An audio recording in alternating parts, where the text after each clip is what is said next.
Are you okay, Ben? It was Martha, a girl who liked to play mother to everyone. If someone was crying, you could be sure to find Martha fussing over them, trying to make things better. She came over to where Ben was sitting, followed by a troop of girls whose nosiness compelled them to crowd around anybody who showed the slightest sign of being upset, always hoping they might be able to gain some gossip. Ben was horrified to see that one of these girls was Laura. She couldn't see him crying, especially not now, not for this, not when he was going to wet his pants at any second. "Stop crowding around him," Mike said. "He's fine." But just as Mike said that, Ben let out a loud cry as he was unable to hold back the flood of urine any longer, and he sat frozen in horror as the group of wide-eyed girls watched him soak his trousers.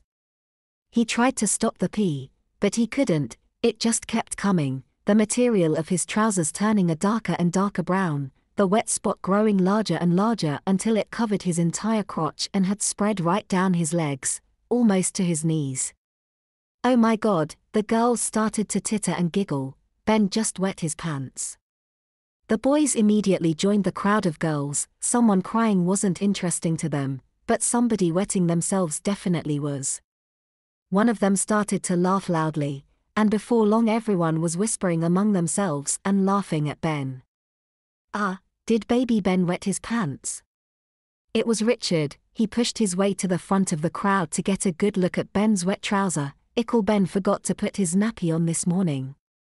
"Fuck off, Richard," Ben, who had been sitting in silence, tears rolling down his cheeks, shouted, suddenly jumping up and lunging towards Richard. Mike grabbed him before he made contact with Richard, and tried to pull him away. Ben, his anger giving him strength, swung round at Mike. "You fuck off as well. All of you, just fuck off and leave me the fuck alone." Ben ran to the end of the carriage, and realized he had nowhere to go. There was nowhere for him to get away from his classmates.